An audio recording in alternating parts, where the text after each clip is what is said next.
प्रधानमंत्री नरेंद्र मोदी आसंता 20 तारिख रे दिनिकिया ओडिशा गस्तरे आसुचंती। एही अवसर से मयूरभंज जिला रायरंगपुर जिबे। परे से राज्य सरकार 2 वर्ष पूर्ति उत्सव कार्यक्रम रे जोग देबे। राष्ट्रपति द्रौपदी मुर्मू मध्य उक्त कार्यक्रम रे जोग देबा लागि आसंता 19 तारिख रु ओडिशा आसुचंती।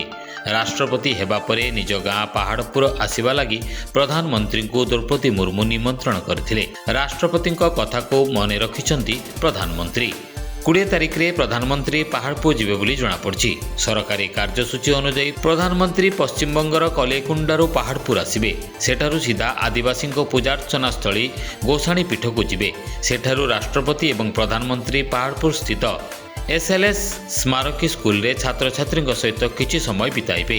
एही स्कूल को राष्ट्रपति निज स्वामी एवं पुओं स्मृति रे प्रतिष्ठा करिसेंती। 20 तारिख रे प्रधानमंत्री 11:05 समय रे पहाड़पुर हेलीपैड रे ओह्लाइबे।